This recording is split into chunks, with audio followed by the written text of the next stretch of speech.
quite often people who don't know president, they don't notice. I mean,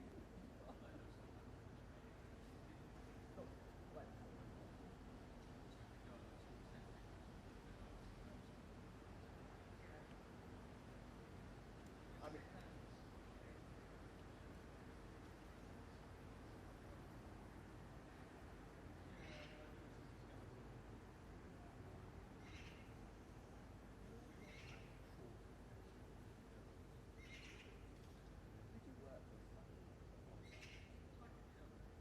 No, no. Actually, you had a second one. There's something just slightly amusing.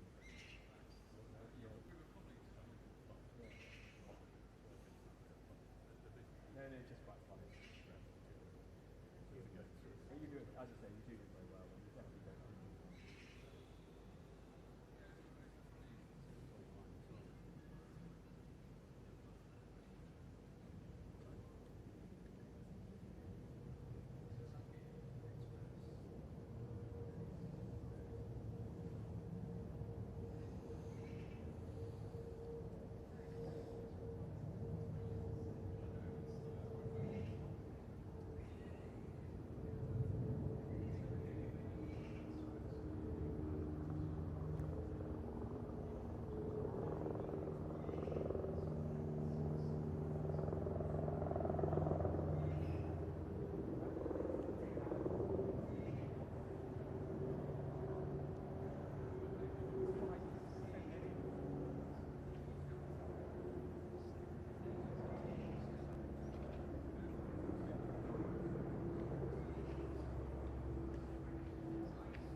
Say again?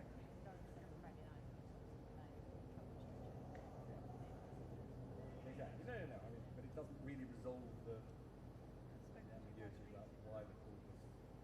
Well, essentially, one of the most is who placed the call. The police did that. They claim that it was police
what Cummings would call no. Yeah.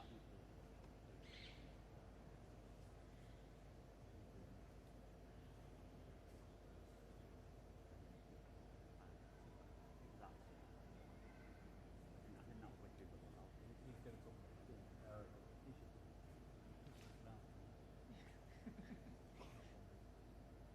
Who knows tomorrow?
Hi there.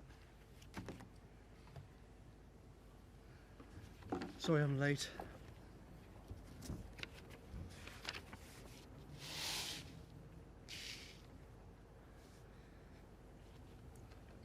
Good afternoon. Thank you for coming. Yesterday I gave a full account to the Prime Minister of my actions between the 27th of March and the 14th of April, what I thought and did. And he's asked me to repeat that account directly to you. I know that millions of people in this country have been suffering. Thousands have died.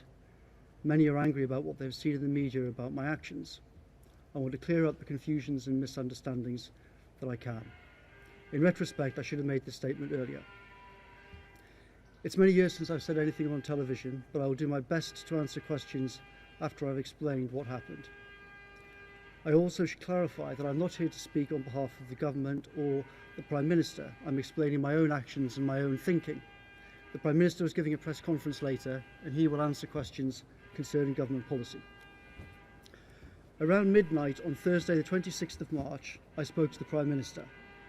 He told me that he tested positive for COVID. We discussed the national emergency, arrangements for number 10 given his isolation, and what I would do in number 10 the next day. The next morning I went to work as usual. I was in a succession of meetings about this emergency. I suddenly got a call from my wife, who was at home looking after our 4-year-old child. She told me she suddenly felt badly ill, she had vomited and felt like she might pass out, and there would be nobody to look after our child. None of our usual childcare options were available. They were alone in the house. After very briefly telling some officials in number 10 what had happened, I immediately left the building, ran to a car and drove home. This was reported by the media at the time, who saw me run out of number 10. After a couple of hours, my wife felt a bit better. There were many critical things at work, and she urged me to return in the afternoon, and I did. That evening, I returned home and discussed the situation with my wife. She was ill. She might have COVID, though she did not have a cough or a fever.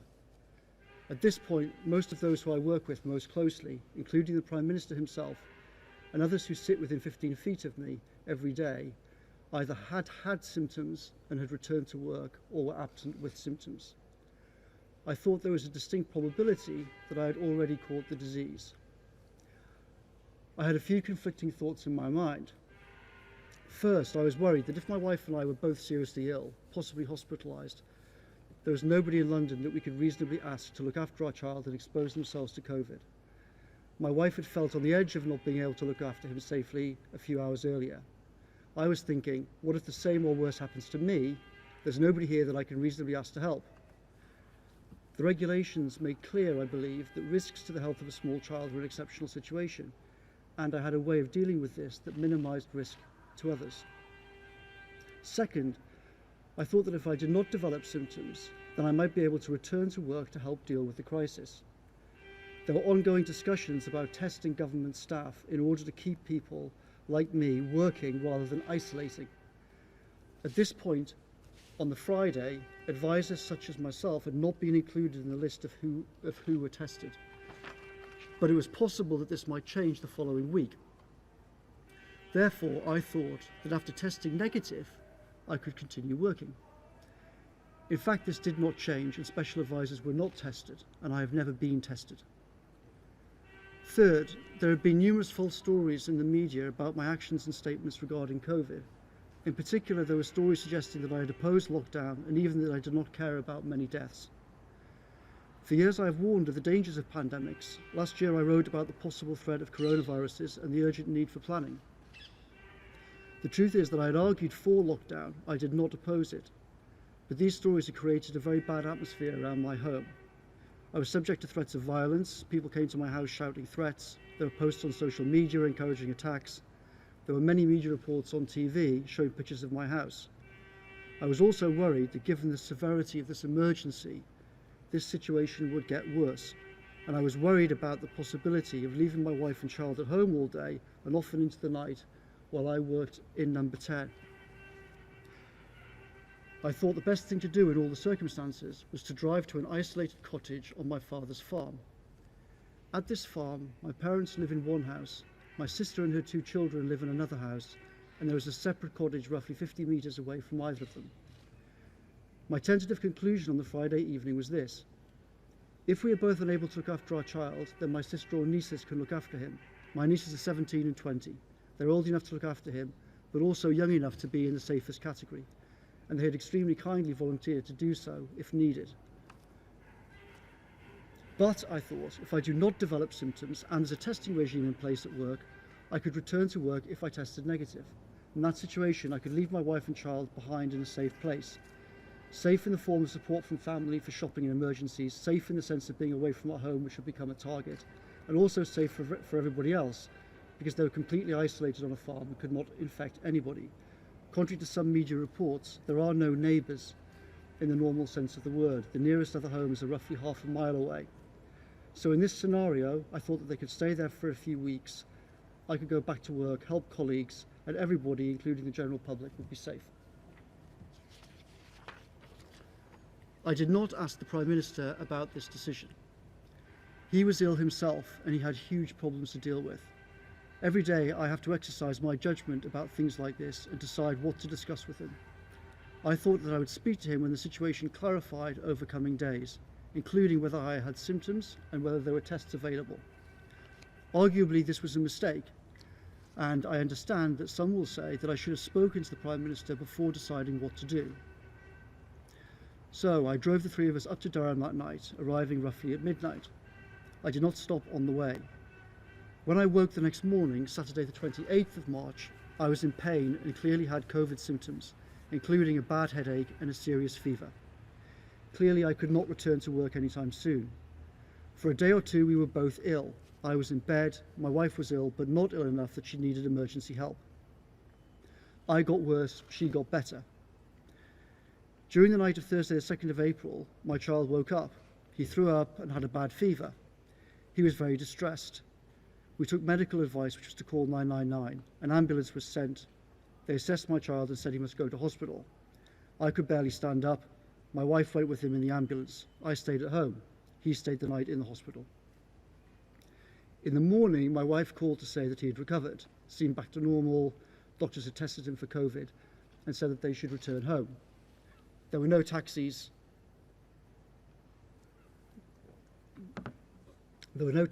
I drove to the hospital, picked him up, then returned home. I did not leave the car or have any contact with anybody at any point on this short trip. The hospital's, I don't know what, roughly 5 miles or something away, 2 miles, 3 miles, 4 miles, something like that. A few days later, the hospital said that he tested negative. After I started to recover, one day in the second week, I tried to walk outside the house. At one point, the three of us walked into woods owned by my father, next to the cottage that I was staying in. Some people saw us in these woods from a distance, but we had no interaction with them. We had not left the property, we were on private land. By Saturday the 11th of April, I was still feeling weak and exhausted, but other than that, I had no COVID symptoms. I thought that I would be able to return to work the following week, possibly part-time. It was obvious that the situation was extremely serious. The Prime Minister had been gravely ill, colleagues were dealing with huge problems, and many were ill or isolating. I felt like I ought to return to work if possible, given I was now recovering, in order to relieve the intense strain at number 10. On that Saturday, I sought expert medical advice. I explained our family's symptoms and all the timings, and I asked if it was safe to return to work on Monday, Tuesday, seek childcare, and so on. I was told that it was safe and I could return to work and seek childcare. On Sunday the 12th of April, 15 days after I first displayed symptoms, I decided to return to work. My wife was very worried, particularly given my eyesight had seemed to have been affected by the disease. She did not want to risk a nearly 300-mile drive with our child, given how ill I had been. We agreed that we should go for a short drive to see if I could drive safely. We drove for roughly half an hour and ended up on the outskirts of Barnard Castle town. We did not visit the castle, we did not walk around the town. We parked by a river. My wife and I discussed the situation. We agreed that I could drive safely, we should turn around and go home. I felt a bit sick. We walked about 10 to 15 metres from the car to the riverbank nearby. We sat there for about 15 minutes. We had no interactions with anybody. I felt better. We returned to the car. An elderly gentleman walking nearby appeared to recognise me. My wife wished him happy Easter from a distance, but we had no other interaction. We headed home. On the way home, our child needed the toilet. He was in the back seat of the car. We pulled over to the side of the road. My wife and child jumped out into the woods by the side of the road. They were briefly outside. I briefly joined them. They played for a little bit, and then I got out of the car, went outside. We were briefly in the woods. We saw some people at a distance, but at no point did we break any social distancing rules. We then got back in the car and went home. We agreed that if I continued to improve, then the next day we should return to London and I would go back to work. We returned to London on the evening of Monday the 13th of April, Easter Monday. I went back to work in number 10 the next morning. At no point between arriving and leaving Durham did any of the three of us enter my parents' house or my sister's house. Our only exchanges were shouted conversations at a distance. My sister shopped for us and left everything outside. In the last few days, there have been many media reports that I returned to Durham after the 13th of April. All these stories are false. There is a particular report that I returned there on the 19th of April.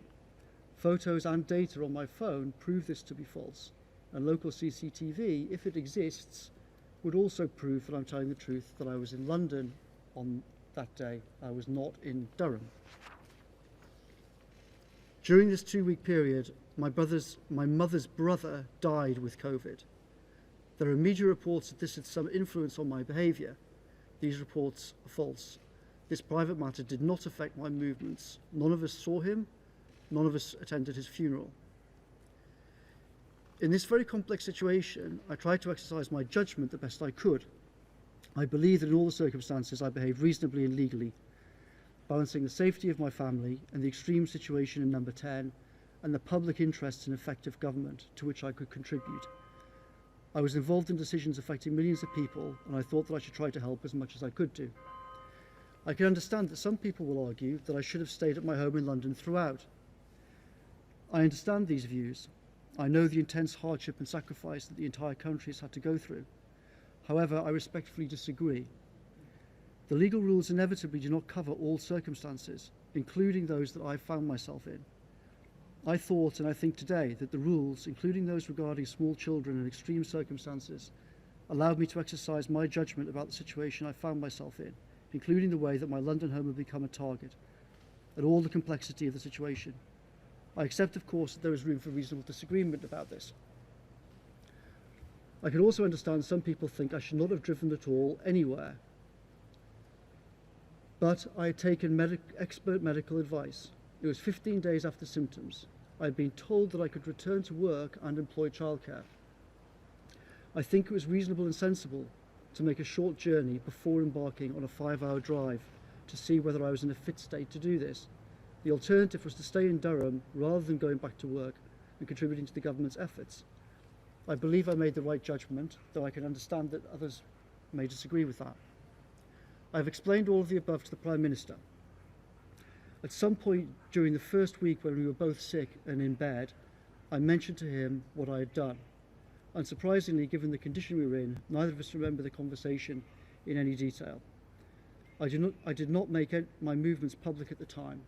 Because my London home was already a target, I did not believe that I was obliged to make my parents' and my sister's home a target for harassment as well. I understand that millions of people have seen media coverage of this issue. I know that millions have endured awful hardship, including personal tragedies, over the past few months, and people are suffering every day. And I know that British people hate the idea of unfairness.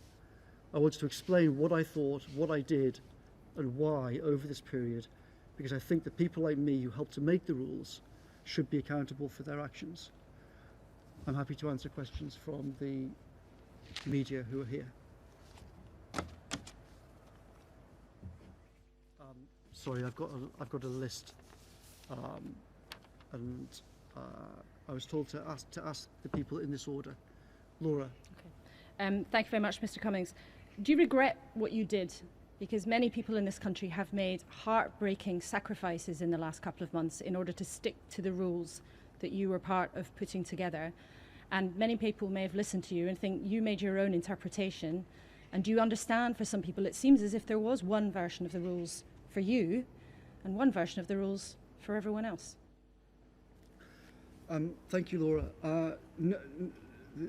No, I don't regret what I did. As I said, I think reasonable people may well disagree about how I thought about what to do in these circumstances, but I think that what I did was actually reasonable in these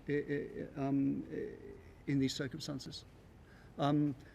In terms of the rules, I think that the rules make clear that if you're dealing with small children, then that can be exceptional circumstances. And I think that the situation that I was in was exceptional circumstances. And I think that the way that I dealt with it was the least risk to everybody concerned if my wife and I had both been unable to look after our 4-year-old.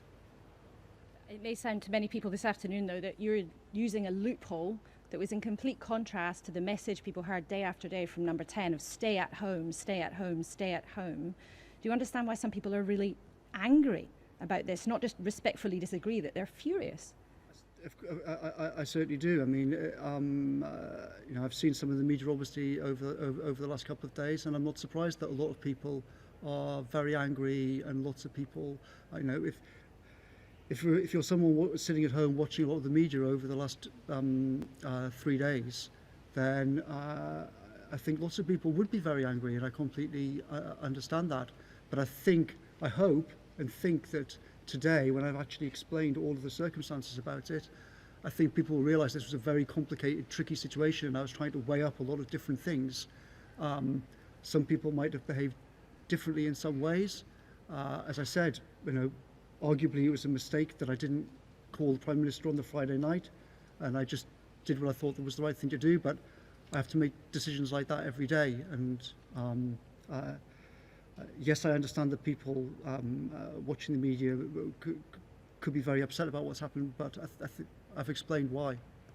Offer any regret, any apology to people who didn't have the ability to make the decisions that you did, who didn't have the resources to do what you did?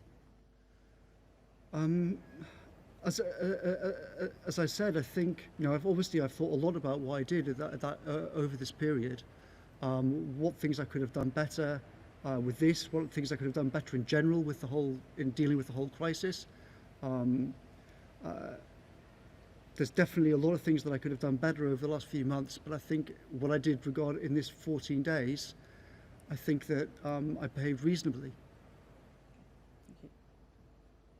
Is there anything else you'd like to ask? That's good. Robert.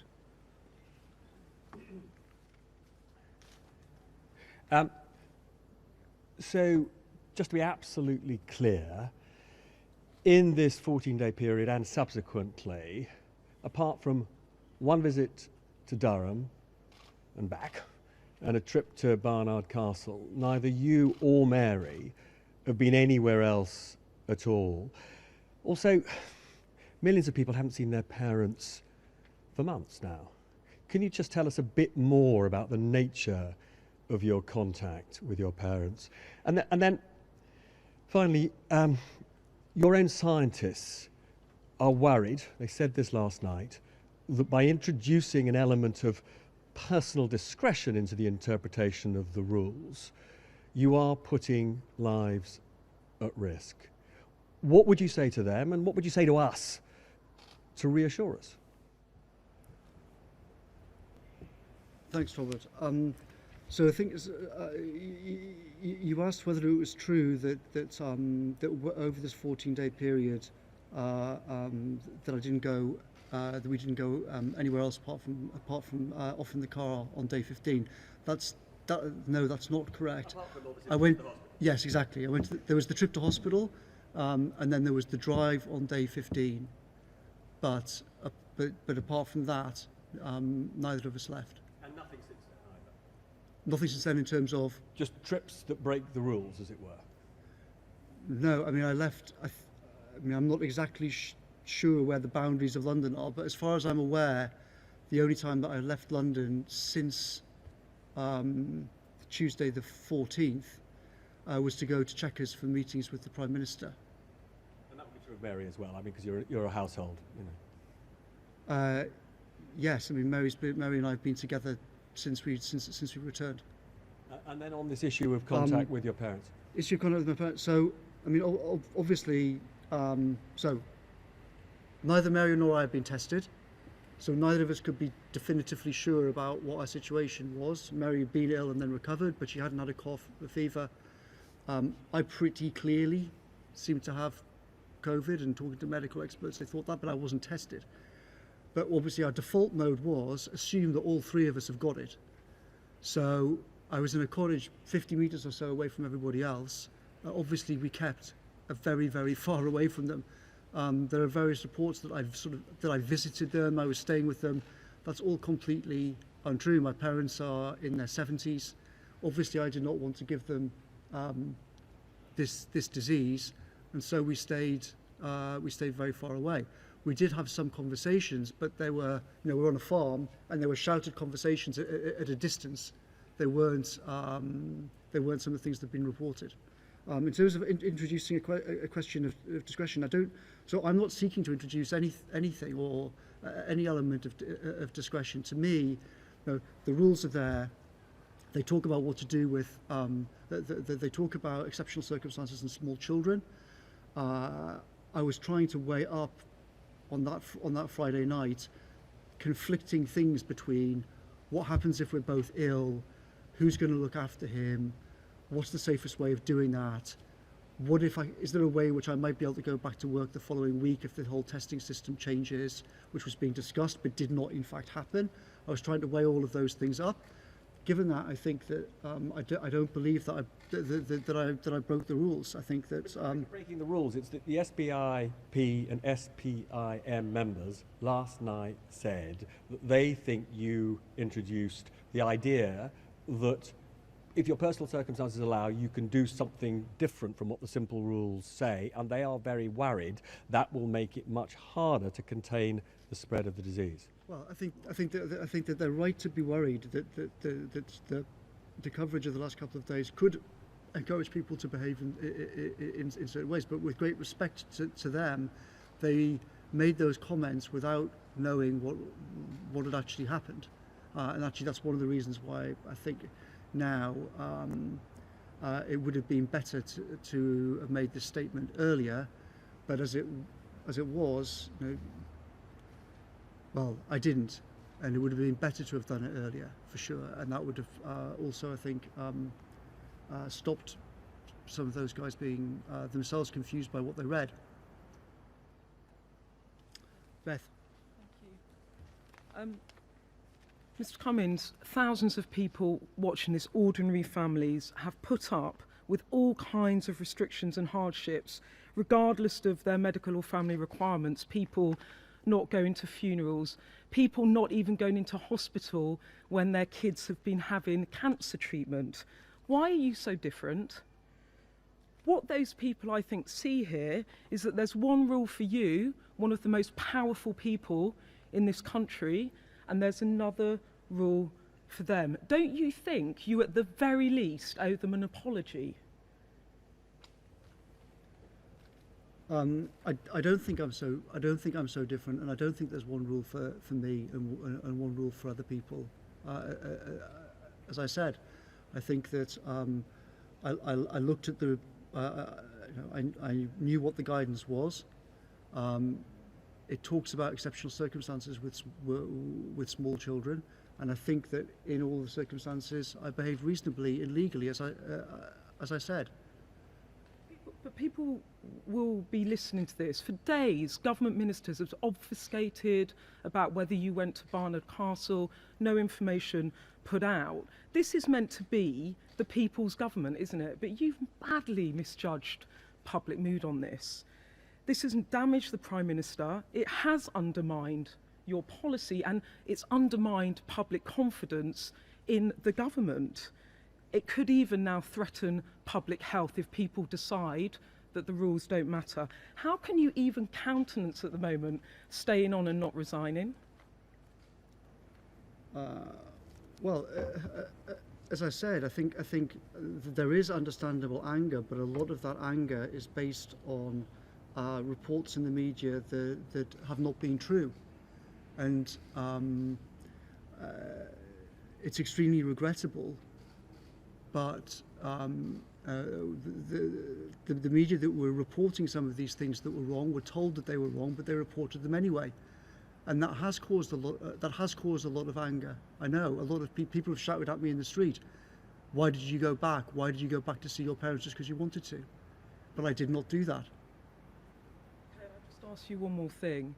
You went 260 miles, you didn't stop, but you didn't think that you ought to check with the Prime Minister, knowing how that might look when we were at the height of lockdown and we were all being told not to go anywhere and to stay at home and to self-isolate if we had COVID. I know you have circumstances, but how could you not even check with your boss? Well, as I said, I think that's a very reasonable question, and I think a lot of people would say that I ought to have called the Prime Minister about it, but. All I can say is what I said earlier on about what my state of mind was at the time. He himself had just tested positive hours earlier. He was ill. He was upstairs in number 10 in bed. He had a million things on his plate. We all had a million things on our plates. We were trying to do lots of things. One of the things I have to decide every day is what to bother the Prime Minister with and what not to bother the Prime Minister with. And the honest truth about my job is that there are endless problems all day long, and I can't go to him all day asking him, what do you think about that, this, what do you think about the other? Otherwise, what's the point of having people like me around? I have to get on with things, and I have to make decisions, and sometimes I do the right thing, and sometimes I make mistakes. I should stop now, but in retrospect, you wish you'd checked with him first. I don't know is the honest truth about that particular thing. Maybe I should have done, but I have to protect his time.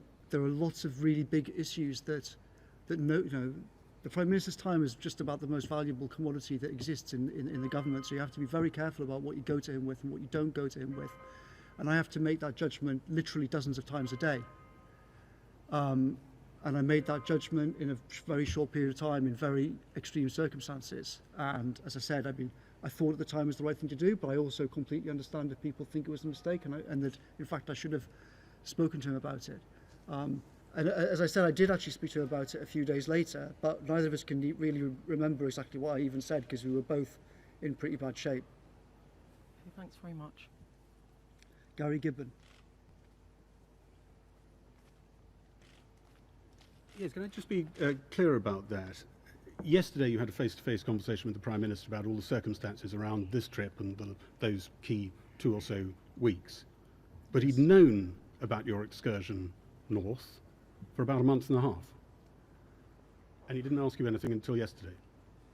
So, regarding the first part of your question, yes. I mean, essentially what I've just told you guys is what I told the Prime Minister yesterday, and I went through all... Yes, he asked me about it on, was it Friday night that the story broke, I think? I can't remember if it was Friday night or Saturday morning. It was when the story broke he was interested. Saturday morning. It was when it was public he was interested. Sorry? It was when it was public he was interested. He didn't ask you anything before that. He just knew. So, as I said before, we spoke about it in the week after it happened. I can't remember what day, but in the days following, we were both in bed, ill. We had a few conversations on the phone. You've been up since then. He knew for a long time. Well, so as I said, I spoke to him about it then. I told him about that. But to be honest, that was like the least of the things we were thinking. Like, my movements were not part of our conversation. We were talking about the public health message the government's been putting out there. Do you say you don't regret what you've done? You think you acted correctly? We were talking about vaccines. We were talking about treatments. We were talking about hundreds of very important things. We did not spend a lot of time talking about me and where I was and my own circumstances. Let me ask you about one of those very important things. With tracing perhaps kicking off in a big way in the coming weeks, people will be asked to isolate. The public health message will never have been more critical, perhaps. Do you think public adherence to those instructions will be weaker or stronger as a result of your recent activities? Well, I hope it won't affect it, and I hope that that now that people know what actually happened, and that some of the false stories that have all been circulating and driving a lot of people, understandably, mad and about it, then I hope that people will realise. You've stood up the central story in this allegation that you drove a very long way from home when everyone was told to be at home. If there was more leeway in these instructions than we thought, why didn't you tell everyone about that? Well,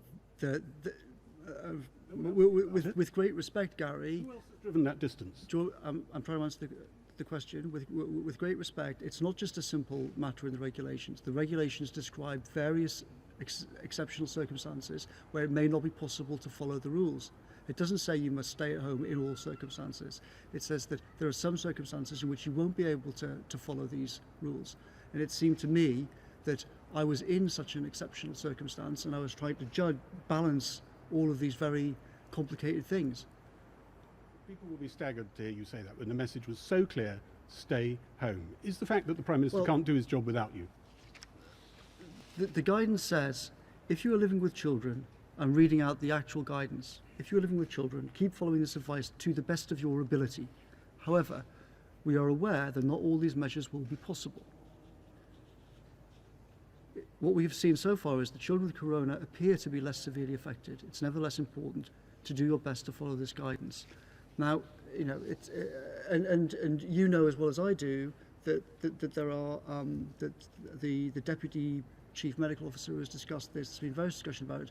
If you've got if you've got a child that's 4 years old, and neither of you can look after him, the guidance doesn't say you've just got to sit there. So I think as I've said, I think I behaved reasonably in all of these given all the circumstances and the different things I had to try and weigh up. Jason Groves. Hi. You've blamed the media for this mess that you've got the government into. Do you accept that whatever legal nicety you may have to say that you haven't broken the letter of these regulations, you've driven a coach and horses through the spirit of them, and that is why people are so cross about it? I don't agree. I think that's not... You don't agree? No, I don't agree. So let's go through it, shall we? I mean, you left London with your wife, who had coronavirus symptoms, completely against the regulations. You're up in Durham, and you decide to go for a drive on a weekend when, a few yards from here, the Foreign Secretary that weekend was telling us to stay at home and save lives. You went for a drive, you sat by a river, you went for a walk in the wood. I mean, you may or may not have a way of justifying this to yourself, and possibly there may be some legal loophole. But you've broken the spirit of it, haven't you? No, I don't think that I have. Just to correct one thing, when we left, my wife did not have a cough. She did not have a fever. Those are the two symptoms that were mentioned. She was ill. She'd thrown up, but we didn't. As I said before, we didn't know whether or not she had COVID or not. Secondly, as I said earlier on, the walk in the woods was on private land. I didn't leave our property to go for a walk in the woods, and that's perfectly reasonable behaviour. You stopped on the way back from Castle Barnard. Yeah, I was driving back from Barnard Castle, and my child, the 4-year-old, was in the car seat in the back. He said, "Dad, I need to go to the toilet." We pulled into the side of the road. He jumped out with my wife. I don't think any reasonable person would say that I behaved that's bad behaviour. I mean, you've plainly had a tough time. I don't think anyone would argue with that, but there's lots of other people who've had a tough time. I mean, I'd like to finish by, we had a letter today from Andrew and Sarah in Wiltshire. Their daughter and son-in-law live 10 miles from them, and they've got 2 children. They came down with COVID, and they said, imagine our frustration living so near and yet not being able to help. It was a big sacrifice that we made. and they feel like mugs now. I mean, they want you to resign. Did you offer to resign when you saw the Prime Minister? No, I have not offered to resign. Did you ever consider it? No, I do not. I have not considered it. As I said, I think I think it's reasonable to say that other people would have behaved differently in different ways in this whole situation. But as I stress, I was trying to balance lots of competing things. I mean, if I hadn't worked here, for example, then you could very easily say that okay, I could just have stayed in an isolated cottage for weeks afterwards. But I was involved in lots of things involving crucial questions of vaccines, trying to get scientists involved in the effort, trying to get money moved, trying to get regulations moved out of the way. And I thought that if I could return to work, then I should seek to return to work. And I would stress that I took expert medical advice before I moved to say, and I actually went through the whole history, the details of what I've just told you. I went through on the Saturday, the 11th, on day 15. Sorry, is that day 14 or 15? I can't remember now. Whatever. But anyway, it's day 14. So yeah, Saturday the 11th. On day 14 is when I took medical advice. That was day 14 of symptoms, and I was told then that you're clear to. I said, can I go back to work Monday, Tuesday? And I was told yes, given that what you've explained, you are not a danger to the public now, and you can safely go back to work and hire childcare. So given that, I thought that I ought to try and go back to work and try and do what I could in this emergency. Okay, thanks.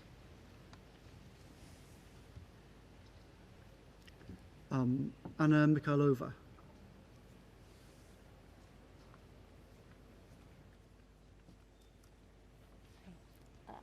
Mr. Cummings, how many miles is it from your house, the house you were staying in Durham, and Barnard Castle, where you went?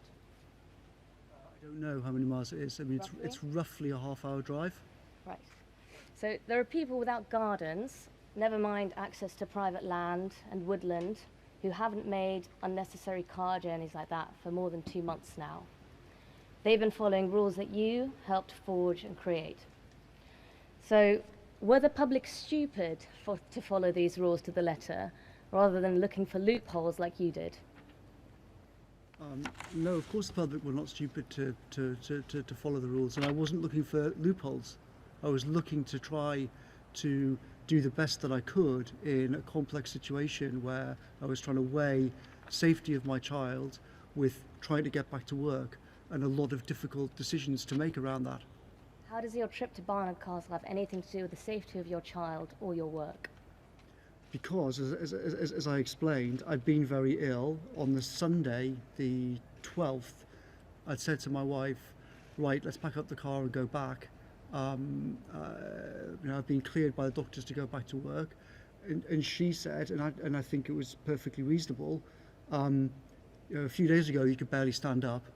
You said that your eyesight was weird, and it seemed to be weird. We shouldn't just embark on a 270 whatever it is mile journey and then end up finding halfway through that you actually can't drive that far.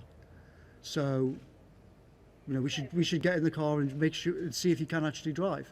The only way to avoid this problem would have been just to say, well, I'm just going to stay in Durham, which I could have done, but I didn't think was the right thing to do. So it was, one has to make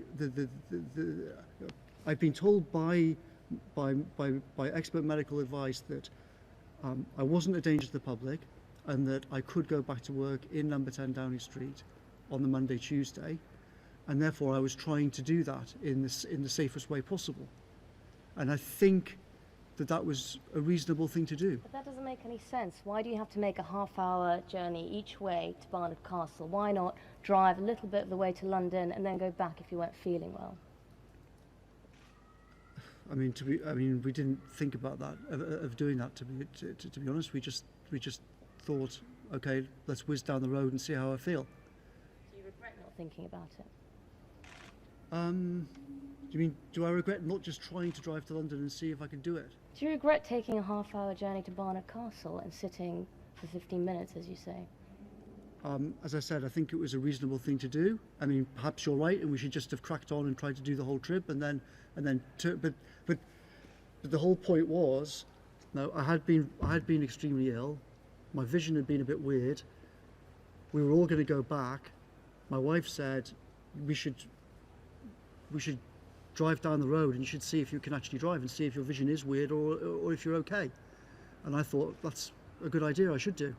And as I stress, I've been cleared to go back to work. So the implication that I shouldn't have been driving back to London, I don't think is reasonable, because I had spoken to a doctor about it and I had been cleared to come back to work.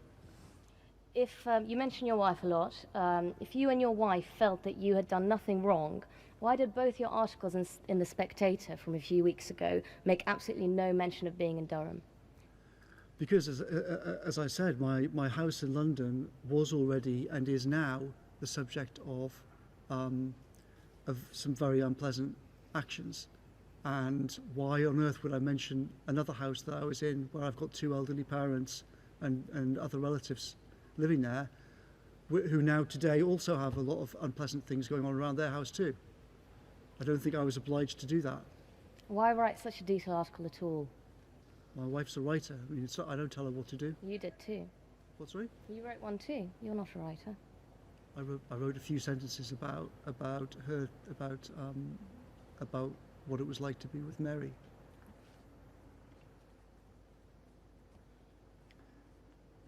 Nicola. Thank you, Mr. Cummings. You said that you sought expert medical advice before returning to London from Durham. Yes. Did you seek any such advice before making the initial trip to Durham? No, I didn't. And were you confident, or how could you be confident, that you wouldn't be putting anybody else at risk by making that trip? So the point was that that I knew that I could get to a place that was completely isolated. I knew that I had a full tank of petrol. I could drive to a place that was completely isolated from everybody else.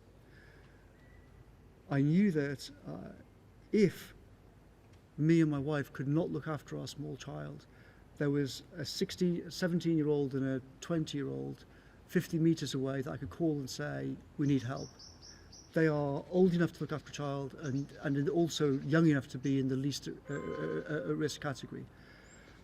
If I'd stayed in London and a similar thing had happened, then I'd have had to get somebody else there and expose them to danger, or invite them into the house, which would also have exposed them to danger.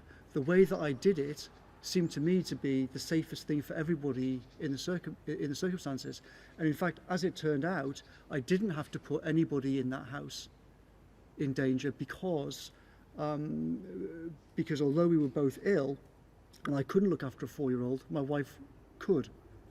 So as I stressed, I think that in all the circumstances, it was the most sensible thing to do. You mentioned you had a full tank of petrol when you left. Did you then have to fill up before you came back? Was that another stop that you made? No, we drove up and then we went back, and then I'm pretty sure we called in and filled up with petrol on the way back. But remember, at this point, I'd been cleared to drive back to work, and so I don't think in any way that was breaking the rules.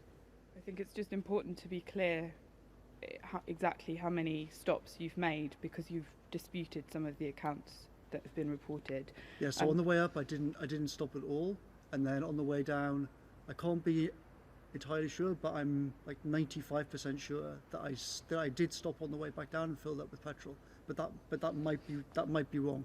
Right. You said in the statement you read out that you tried to exercise your judgment in doing the best thing for your family.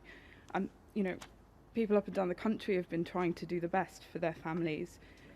You talked about complicated circumstances. So many people have those. They have competing caring needs for children, for elderly people. Most people that me and my colleagues here have spoken to did not think what you did was within the rules, regardless of whether they had the opportunity to make such a journey. There are single parents who have had COVID-19 and had to care for, even younger children than you. because that's the situation they found themselves in, and they were following the advice issued from this building. How can you not feel apologetic towards them for undermining the rules that you helped to create? Well, obviously, I feel extreme sympathy for single mums who'd have been in such a terrible situation. But all I can do is repeat what I said before. On that evening, my wife had just been in a situation where she felt barely able to look after our child. Was essentially surrounded by people who were either testing positive or had symptoms for COVID. It seemed perfectly likely that I would have it and could not look after a child. And in fact, that is exactly what happened. The next day, I was ill and I got extremely ill a couple of days later, and I couldn't look after a child. I could barely move, to be honest. And if both of us had been in that situation, then we would have needed help. And in that scenario, what would have been best for everybody? Would it have been best for a 17-year-old niece to walk 50 meters and look after our child, or would it have been best for me to be here and calling 999? I think that what I did was the most reasonable thing in the circumstances, given that my nieces and my sister had very kindly said that if there is an emergency, we'll help. Just finally, before you made the decision to drive up to Durham, did you make any inquiries with neighbours or friends to see if they or any other people in London who may have been able to help you should you have needed help with looking after your son? I didn't know because as I said, anything like that would have, doing that would, well, first of all, I don't think it would be reasonable for me to ask someone, some friend, to come and expose themselves to a deadly disease when a 17-year-old niece has already volunteered to do it for me. So, to be honest, I didn't really think about that. I thought, well, I'm lucky. If this nightmare does happen, then that's the best thing for everybody. Thank you. Nicola. Oh, sorry. Matt. Hi. Why weren't you honest with the public before now and before Friday about your trip to Durham? In what way was I not honest? Why didn't you tell us? We were asking daily at the number 10 briefing. Where were you? Where were you working? I think a lot of people would have understood your difficulties at the time. Why weren't you honest about that? Well, look, there's been a long string of inaccurate stories about me for month after month after month, and the truth is that answering a lot of these things does not necessarily clear up confusion. It frequently has led to more confusion. So you weren't worried that you admitting and being honest to the public that you were travelling to Durham for very understandable circumstances could have sent out the wrong message to other families? Yeah, I was worried. I was really worried about the whole thing. But in the situation not just the situation in those 14 days, but in the time since Friday night, there are not really any good options. And do you regret not laying out quite clearly, maybe when you came back to avoid the security problems, just being honest with the public? Yes, I do. As I said, I think at the beginning of my statement, I think in retrospect, it would have been better to set this out earlier on. But we have to make judgments about these things in number 10. Our judgment at the time was that if we start trying to explain everything, then it'll actually lead to more confusion. That often happens around here. But now, there's been all of these reports about, did I go back a second time? Did I go back on the 19th of May? Was there a third visit? And by this morning, there seemed to be so much confusion about so many things that the Prime Minister, I and others thought, okay, the best thing to do now is the only thing to do now is to actually just come out and discuss it all, and to talk and just to lay the whole thing out, including my child being ill and all of that stuff.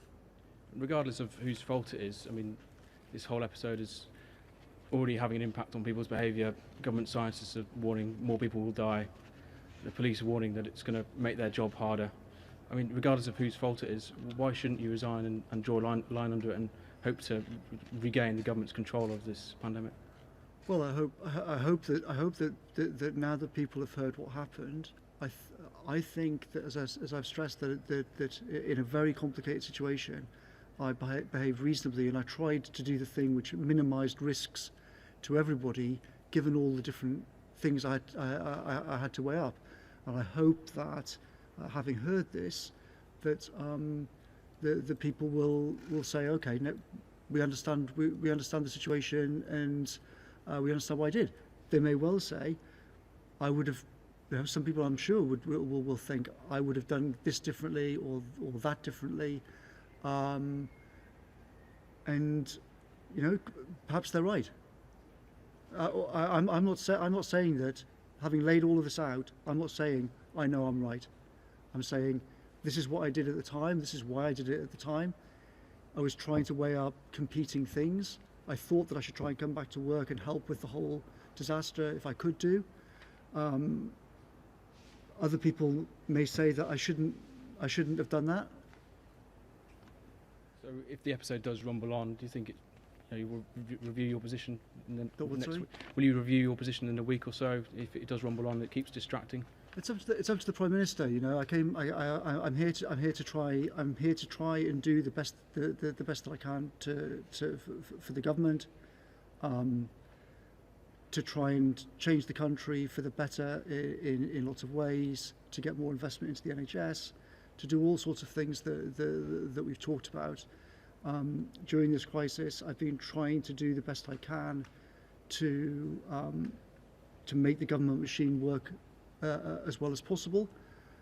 If the Prime Minister thinks that I should stop, then that's not for me to decide. It's up to him to decide. Just very quickly, you said a lot of things you wish you'd done better yourself and as a government. What, broadly, what areas do you wish you had done better over this pandemic? I think it's better, as I said at the start. It's not for me here to answer all the questions about government policy over all of this. I think that's a job for the Prime Minister, and he'll be giving a press conference later on.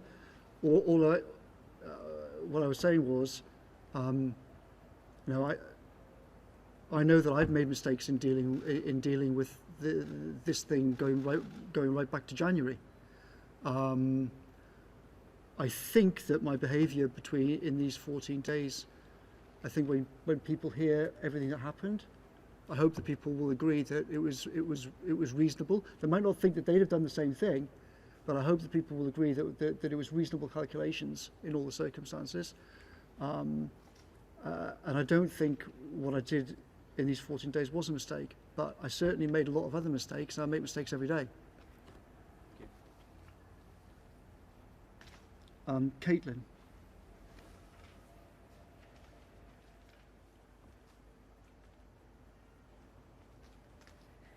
Thank you. You've already said, Mr. Cummings, that there was an available empty property at your parents' farm. It may not be a second home, to which travel was explicitly banned in the regulations, but it is certainly a privileged position. Does your story not make it the case that it's one rule for most of us and another rule for everybody else who can bend it slightly because they've got the luxury of an empty house lying around? No, as I've said, I don't think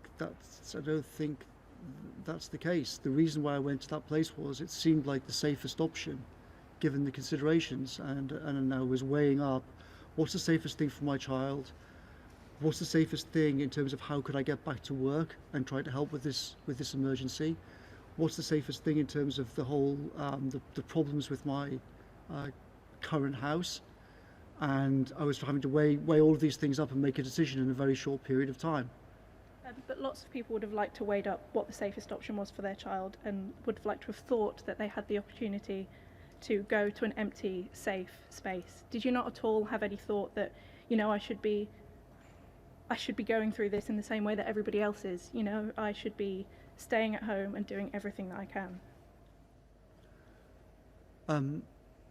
Obviously I thought, I'm not sure that I can really usefully add to what I've already said. I think I've explained what my thought process was. I was trying to balance these three things about the safety to my child. And I stressed the point about it wasn't that it was some nice place to be. If you've been there, you'd see that it's sort of concrete blocks. It's the point about it was not that it was a nice place to be, but that it was the safest place to be in the circumstances, and it meant that I didn't have to expose other people to risk unless I absolutely had to in a critical emergency.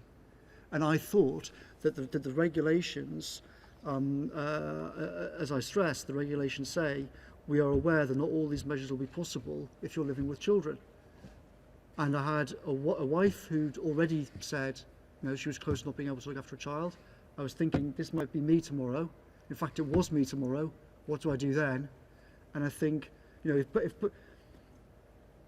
you imagine this situation, if both of us had been unable to look after him, then the way that I organised it was the way in which the smallest risk to the smallest number of people was actually going on.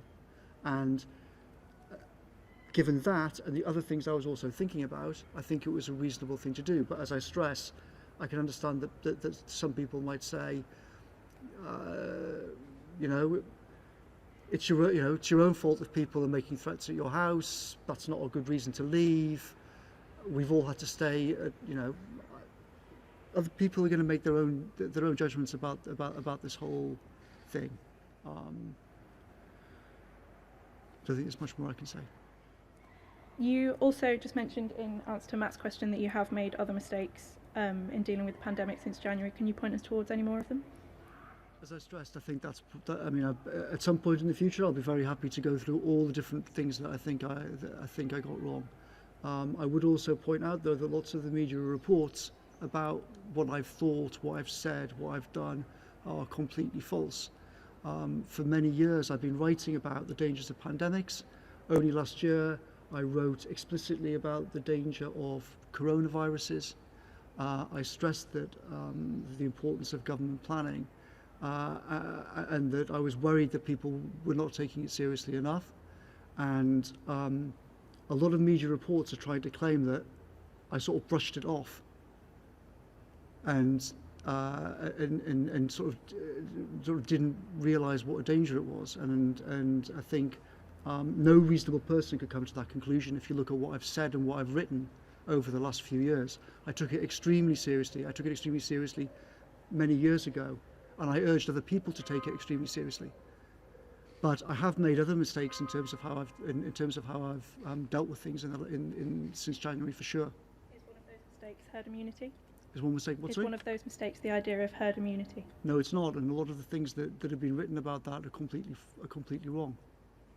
One final one from me. What is your message from Conservative voters who voted this government in less than 6 months ago? A lot of them for the first time in the North East, around Durham, who want you out of Downing Street and want you out of this government?